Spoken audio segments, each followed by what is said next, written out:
সানিত্য সানিত্য নিরকার নিরূপ বর্ণনাতীত নিষ্কম্পাচ্য উচিত শব্দের রূপাং সাত্তানাং প্রকাশাতি সাবিদাতা কারণানাং কারণাং তথা সর্বশক্তিমান।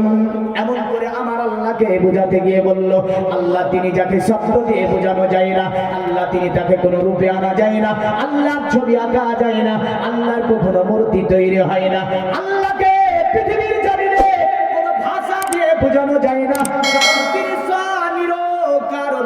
বর্ণনাতীত নিষ্কম্পাচ্য, কারণ তার কোনো আকার হয় না, তার কোনো বর্ণ হয় না, এমন করে তাকে কোনো ভাষা দিয়ে বোঝানো যায় না। বোঝা গেল আমার আল্লাহ হচ্ছে অব্যয় অক্ষয় নিরঞ্জন নিরাকার ওয়াহদাহু লা শারীক। জোরে বলেন সুবহানাল্লাহ। মক্কাতুল মুকাররমার সরজমিনে এটাই বললেন, শোনো আরবের মানুষ, তোমরা এক আল্লাহ ছাড়া অন্য কাউকে মানতে যাবে না, এক আল্লাহ ছাড়া অন্য কারো ইবাদত করবে না, এক আল্লাহ ছাড়া অন্য কারো আতিথ্য তোমরা উপাসনা করবে না।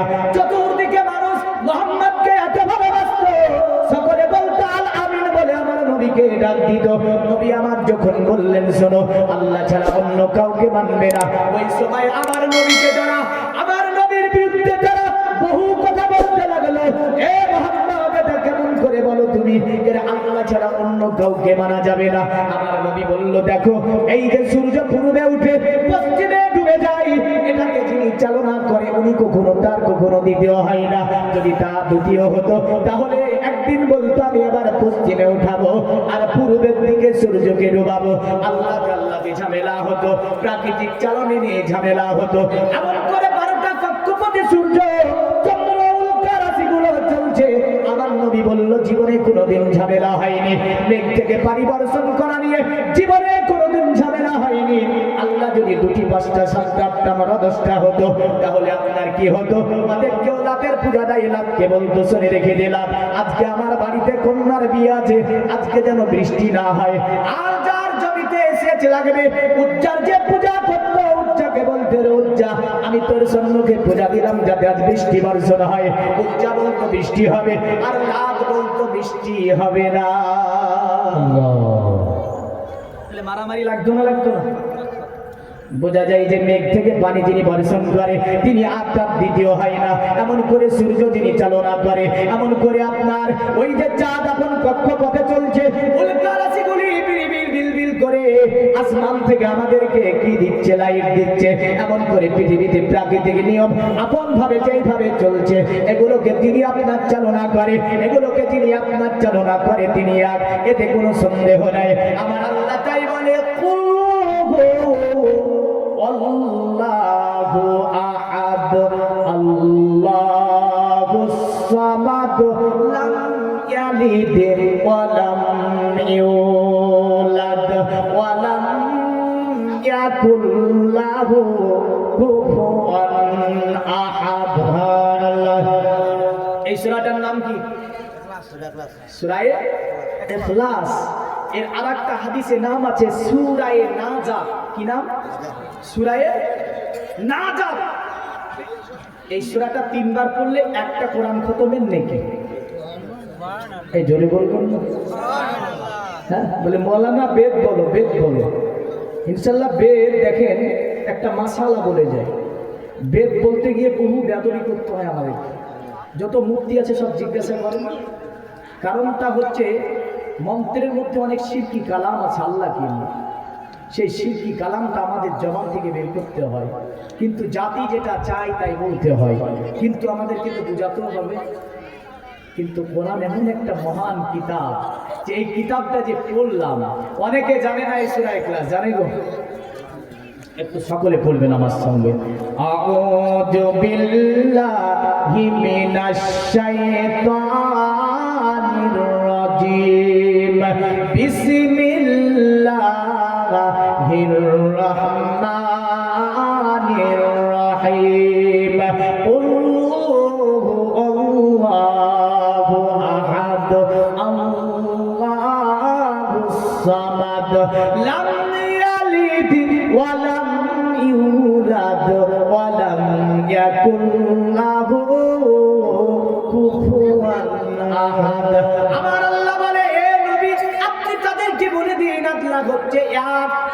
আল্লাহ কথা, আল্লাহ হচ্ছে এক। তারা কতটা আল্লাহ মানে।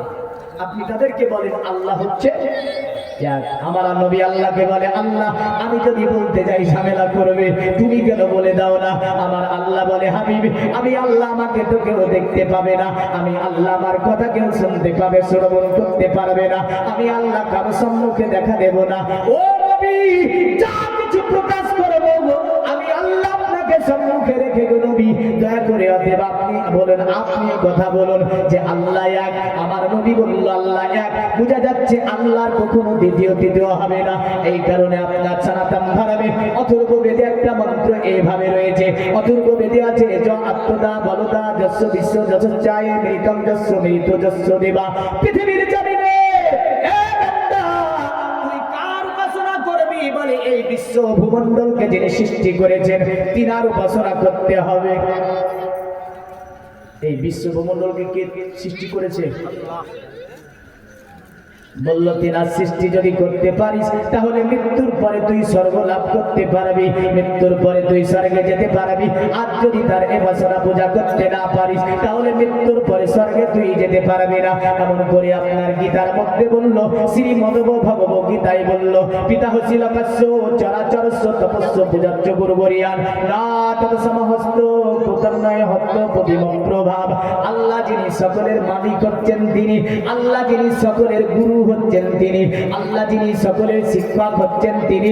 যদি পূজা করতে হয় ওই আল্লাহরই পূজা করতে হবে, আল্লাহ ছাড়া অন্য কারো পূজা করা যাবে না, আল্লাহ ছাড়া অন্য কাউকে পূজা যাবে না। যদি আল্লাহ ছাড়া অন্য কাউকে পুজো তাহলে স্বর্গ লাভ করিতে পারিবে না। আর ওই আল্লাহকে যদি পুজো তাহলে নিশ্চয়ই তুমি মৃত্যুর পরে স্বর্গ লাভ করতে পারবে। জোরে বলেন সুবহানাল্লাহ।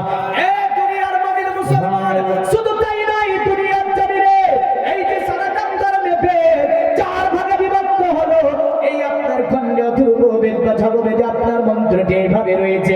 তাদের পুরা বেদের মধ্যে আমার আল্লাহর নাম কখনো ষষ্ঠী বলেছে, কখনো আপনার আল্লাহকে বলতে গিয়ে ঈশ্বর বলেছে, কখনো আপনার আল্লাহকে বলতে গিয়ে বিষ্ণু বলেছে, কখনো আমার আল্লাহকে বলতে গিয়ে পার্বতী বলেছে, কখনো আমার আল্লাহকে বলতে গিয়ে আপনার কি বলেছে যিশু বলেছে, কখনো আমার আল্লাহকে এই আপনার ভাষা দিয়ে বলতে গিয়ে তারা বিভিন্ন নামে আমার আল্লাহকে ডাক দিতে চেয়েছে। কিন্তু আমার রাসূল বললেন শোনো, আল্লাহকে বিষ্ণু বলো না, আমার নবী বললেন আল্লাহকে ঈশ্বর বলো না, আল্লাহকে পার্বতী বলো না, আল্লাহকে গড বলো না, আল্লাহকে কি বলতে হবে? আমার নবী বললেন আল্লাহকে যদি বলতে হয় আল্লাহকে আল্লাহ বলেই ডাকো, কারণ আমার আল্লাহর একটাই মাত্র নাম হচ্ছে আল্লাহ। বান্দা যখন একবার আল্লাহ বলে আমার আল্লাহ বান্দাকে 10 বার ডাক দিয়ে বলে বান্দা। আল্লাহকে যে নামে ডাকতে হবে ওটা হচ্ছে কি? আল্লাহ। এই নাম ছাড়া অন্য নামে নবী বললেন ডাকতে পারবে না। হ্যাঁ, তবে আল্লাহ যার 99টি গুণ আছে, যেমন ইয়া রহমান ইয়া রহিম ইয়া কারীম ইয়া সত্তার ইয়া কাহার ইয়া ওয়াহাব ইয়া রাজ্জাক ইয়া ফাত্তার ইয়া জুল জালাল, এমন করে 99টা নাম আছে আমার আল্লাহর। এই সিফাতি গুণগুলো দিয়ে আমার আল্লাহকে ডাকা যাবে। তবে আল্লাহর জাতি নাম হচ্ছে আল্লাহ। আল্লাহর জাতি নাম হচ্ছে আল্লাহ। আল্লাহ না আল্লাহ এটাও শিখিয়ে দিয়ে যায়, কিয়ামতে আপনিও ধরবেন না। হ্যাঁ, না আল্লাহ না আল্লাহ। তো আবার একজন ভুল ধরে গিয়ে হ্যাঁ আমাকে জিজ্ঞাসা করছে, বলিস আগে বলতো আল্লাহ আর এখন নাকি আল্লাহ। তাহলে ব্যঙ্গ করছে এটাকে, এটা ঠিক সেটা কি ব্যঙ্গ করছে না জানে না। তাই আমি বললাম আগেও আল্লাহ এখনো আল্লাহ। কারণ হচ্ছে বাংলাতে লিখলে ওটা কি হয় আল্লাহ, বাংলার তো কোনো ই নাই, বুঝলেন?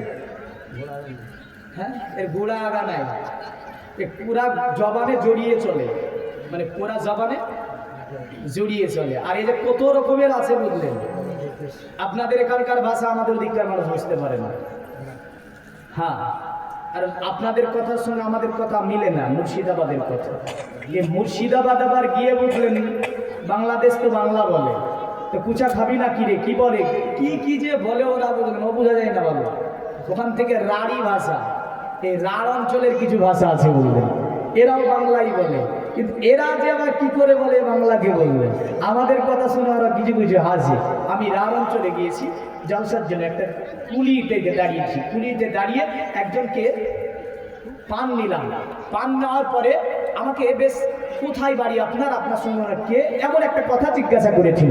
তা আমি ওকে বলেছি কে ডা, তো বলছে আপনি কোথা থেকে এসেছেন, ডা কি গেছে, ডা কে ডা, মানে এই ডা শব্দটা আমার মুর্শিদাবাদে ব্যবহার হয়, যেমন রার অঞ্চলে ব্যবহার হয় না।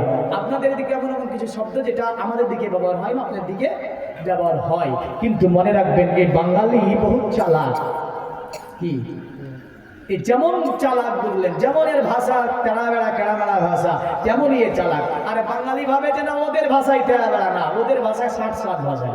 উর্দু বলবেন 7 ভাষা, হিন্দি বলবেন 7 ভাষা, আপনি ফার্সি বলেন 7 ভাষা, আরবি বলেন 7 ভাষা, ইংলিশ বলেন 7 ভাষা।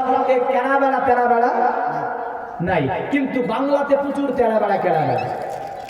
হ্যাঁ, কারণ বাংলা ভাষা শুনে ওরা ভয় করে। আমি রাজস্থানে পড়তাম, একটা জামে আশফাকে বললেন, তো জামে আশফাকে দেখে আমাকে বলছে ए बंगाली, बंगाल में तो बहुत मंत्र जानता है ना बंगाल का लोग, हाँ जानता है। तू कितना मंत्र जानता है, तो बहुत मंत्र जानता हूँ। तो चल एक मंत्र पढ़ के सुना हमको। তাই থাকবো না, বদ্ধ করে দেখবো এবার জগৎটাকে কেমন করে করছে মানুষ, যুগান্তরের ঘূর্ণিপাকে দেশ বিদেশ দেশ বহুত কাররা মন্ত্র। আমি তো বলছি বিদ্রোহী কবি কাজী নজরুল ইসলামের কবিতা। तो जे बंगाली ये मंत्र का काम क्या है, तो আমি বললাম ये मंत्र पढ़कर अगर इंसान पार दम किया जाए तो बकरी बन जाएगा। हाँ नहीं, मंत्र पढ़े যদি মানুষের উপর ফুঁক দেওয়া হয় ছাগল হয়ে যাবে, बकरी हो जाएगी। तो ये बहुत कर रहा, चल मत पढ़ना तो मेरे सामने। हाँ মানে ওটা পড়লে বাইচান্স যদি বকরি হয়ে যায়। হ্যাঁ, তো বাঙালি বাইরে যে এমন বহু মন্ত্র শোনায়, শোনায় না, শোনায় না, অনেক ভাষাভাষীর মানুষকে অনেক মন্ত্র শোনায়, আর ও ভাবে যে বাঙালি মন্ত্রই পড়তা। হ্যাঁ, তো যাই হোক, দেখেন আল্লাহ এটা শুদ্ধ নাকি আল্লাহ এটা শুদ্ধ? শুদ্ধ হচ্ছে আল্লাহ। আমরা আযান দেব যখন কি বলবো, আল্লাহ আকবার,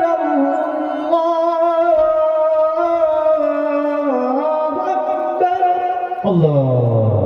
আমরা বলি কি, আমাদের দিকে বলে কি, বলে আল্লাহ। একদম বললেন ঘোড়া আগা কোনো ঠিক নাই। তাহলে আমরা আল্লাহর নামটা কমসে কম আজকের জালসা থেকে শিখি। আমরা আল্লাহ বলবো না, কি বলবো? লাম এবং লাম, আলিফ আলিফ লাম লাম হে আল্লাহ। এই লামের আগে যদি জাবার এবং পেশ আসে, বাংলায় বলে দিচ্ছি, লামের আগে যদি জাবার এবং পেশ আসে, ওই লামটা বারিক হবে না, ওই লামটা পুর হবে। তো পুর বললে লা বলতে হবে। আর যদি লামের আগে জের থাকে, আলিফে যদি জের থাকতো, তাহলে এ লা এ লা হয়ে যেত, ও বারিক হয়ে যেত, পাতলা হয়ে যেত। লা শব্দ হচ্ছে পাতলা, লা শব্দ হচ্ছে ভারী। তাহলে লামের আগে যদি জাবার দেওয়া আছে আল্লাহ, তাহলে এখানে আমরা লা বলবো না, কি বলবো? আল্লাহ। এবার দেখি এই আল্লাহ শব্দটি বেদে আছে কি নাই, হ্যাঁ না? কারণ যেহেতু আল্লাহকে আল্লাহ বলেই ডাকতে হবে, আরো অনেক নামে তো তারা ডেকেছে, ও নামগুলো পরস্পর মন্ত্রে আসবে। তবে এই জিনিসটা আমরা দেখি আল্লাহ শব্দটি বেদে আছে কি না। হ্যাঁ, পৃথিবীর মুমিন মুসলমান মনে রাখবেন, পুরা বেদে আপনার একবার একটা মন্ত্রের মধ্যে আমার আল্লাহর নাম 4 থেকে 5 বার না হয়েছে। জোরে বলেন সুবহানাল্লাহ। পুরা বেদে আর আমার আল্লাহর নাম এমন করে বলা হয়নি। অন্য অন্য জায়গায় সৃষ্টি বলেছে, কোনো জায়গায় আপনার ঈশ্বর বলেছে, কোনো জায়গায় বিধাতা। বিভিন্ন ভাবে আমার আল্লাহকে তারা বুঝাতে চেয়েছে, কিন্তু আপনার ঝগ বেঁধে একটা মন্ত্রের মধ্যে আমার আল্লাহকে বলতে গিয়ে বলছে এইভাবে হুদার বিন্দ্র মহাসুরেন্দ্র গো আল্লাহ জ্যেষ্ঠাম শ্রেষ্ঠাম ধন্য ব্রাহ্মণ আল্লাহ আল্লাহ রসুল মোহাম্মদ রকম্বর আল্লাহ মাতনাম বুকনে কাম আল্লাহ বুকাম ইল্লা খেলার দিকাম আল্লাহ যিনি সমস্ত দেবতার মেন দেবতা তিনি আল্লাহ ছাড়া আর কোন দেবতা হতে পারে না। জোরে বলেন সুবহানাল্লাহ। দুনিয়ার মুমিন মুসলমান বল আল্লাহর পরে আর কোন দেবতা নাই, আল্লাহই হচ্ছে মেন দেবতা, তার উপরে আর কোন দেবতা হয় না। অতঃপর বলল শুনে রেখে দাও আল্লাহ রাসূল মুহাম্মদ অতি বরণীয় নবী, তাকে মানতে হবে, তাকে জানতে হবে। আল্লাহই হচ্ছে আল্লাহ, আল্লাহর কখনো আর ওই দ্বিতীয় হবে না। যেমন করে বলে একং ব্রহ্ম দত্ত নাহিনা দত্তি কিঞ্চং একং আদ্যাত্তং না দ্বিতীয় না তৃতীয় চতুর্থ না পঞ্চমে না পঞ্চম না ষষ্ঠম সপ্তম না পঞ্চমে না অষ্টম না নবম দশম না পঞ্চমে জয় একং বিদুমি গোবৃতং বেদ। বলল আল্লাহ যিনি তিনি এক, তাকে এক বলিয়ে জানিতে হবে। বুঝতে কি অসুবিধা হয়, মানতে কি অসুবিধা হয়, বুঝিয়ে দিই। বলল না দ্বিতীয় না তৃতীয় চতুর্থ না পঞ্চমে, বলে আল্লাহ যিনি তিনার কখনো দ্বিতীয় তৃতীয় চতুর্থ পঞ্চম হয় না, না সপ্তম না সপ্তম না অষ্টম না নবম দশম না পঞ্চমে, তিনার অষ্টম নবম দশম কোনটাই হয় না। জয়িতাং বেদমে গভীরতাং বেদ, তাকে যারা একক বলিয়া জানিবে তাহারাই ও তাহাকে প্রাপ্ত হইবে, তাহারাই তাকে পেয়ে যাবে। জোরে বলেন সুবহানাল্লাহ। আল্লাহর কোনো শরীক হয় না, আল্লাহর সঙ্গে কারো তুলনা হয় না, আল্লাহ যিনি তার সঙ্গে কাউকে মিলানো যায় না। এটাই আপনার যদিও মনীষী ঝিরা বলতে চেয়েছে, তবে হ্যাঁ বিভিন্ন মন্ত্রের মধ্যে যদিও আপনার এড়িয়ে বেরিয়ে করে ফেলেছে। যেমন করে আপনার বলেছে আল্লাহর কথা বলতে গিয়ে যদিও আপনার অথর্ব বেদে এ কথা বলেছে যে অথর্ব বেদে বলেছে সনিত্য নিরকার নিরূপ বর্ণনাতীত নিষ্কাম পচ্চ কুচিত শব্দের রূপাং স আত্মানাং প্রকাশতি স বিদাতা কারণানাং কারণাং। এখানে বলতে গিয়ে বলছে কুচিত শব্দের রূপাং স আত্মানাং স বিদাতা। সুবহানাল্লাহ। যেখানে সেখানে সুবহানাল্লাহ আমি তো বলতে পারতাম, হ্যাঁ না? যেখানে সেখানে সুবহানাল্লাহ বলবেন না, হ্যাঁ? এখানে কারণ কুচিত শব্দের রূপাংশ আত্মানাং প্রকাশতি, মানে আল্লাহ যিনি তিনি নাকি আত্মা রূপে সময় সময় প্রকাশ পায়। নাউযুবিল্লাহ। হ্যাঁ, তাহলে বুঝবার কারণ যে এক জায়গায়, হ্যাঁ, কিন্তু এই আশিকে রসুল এই সুবহানাল্লাহ আলহামদুলিল্লাহ আমি দেখেছি যা এত বলে, হ্যাঁ বলা তো আপনাদের বেশি দরকার, হ্যাঁ না? কিন্তু আপনারা চুপ আছেন বলে ওটাকে রেখে রেখেছি। হ্যাঁ, ও আমাদের বদলে বলে দেবে, বদলে বলছেন তো, ওদের বদলে বলেন নবীর মহাব্বতে। দেখেন আপনাদের বদলে কিন্তু বলে বলে না, বুঝা গেল? তাহলে খাবার পাবে, হ্যাঁ হাদিয়া দেবেন, হ্যাঁ হাদিয়া দেবে না, কেন খাবারও দেবে না, বলছে বদলে বলা লাগবে। তো যাই হোক, এখানে যে শব্দটা বললো, যে শব্দটা হচ্ছে আল্লাহ তিনি নাকি কখনো কখনো মানে আত্মারূপে প্রকাশ পায়, এই কথাটা মারাত্মক চরম পর্যায়ে আমার আল্লাহর সামনে ব্যবহৃত। এ মতটা যদিও খ্রিস্টানদের একটা মত, খ্রিস্টানরা বলেছিল আল্লাহ যিনি তিনি মানুষের দুঃখ কষ্ট সুখ ভালোবাসা প্রেম ইত্যাদিকে বুঝতে তিনি সক্ষম নন। নাউজুবিল্লাহ।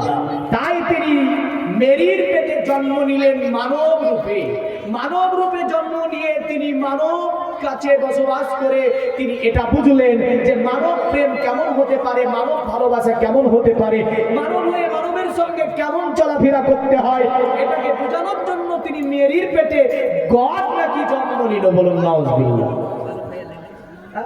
তাহলে মেরির পেটে যদি গড জন্ম নেয়, আমি বলি এখানে তো তৃত্ববাদ হওয়ার কথা নাই, তৃত্ববাদ হওয়ার কথা ছিল। কারণ গড তিনি মেরির পেটে জন্ম নিল, আর যিশু যিনি তিনি তো মেরির পেটে জন্ম নিল, এখানে গডটা কোথায় গেল? বোঝা গেল এই তন্ত্র যা বলতে চেয়েছে তাদের উদ্দেশ্য যেটা ছিল বিলকুলই মারাত্মক চরম পর্যায়ে ভুল কথা। কারণ আল্লাহ কখনো কাউকে কোথাও কারো পেট দিয়ে জন্ম নেন না। আল্লাহ বলছে লাম ইয়ালিদি ওয়া লাম ইউলাদ ওয়া লাম ইয়াকুল লাহু কুফুওয়ান ওয়ালা আহাদ, জোরে বলেন সুবহানাল্লাহ। তিনি কাউকে জন্ম দেননি আর তিনি কারো কাছ থেকে জন্ম নেননি।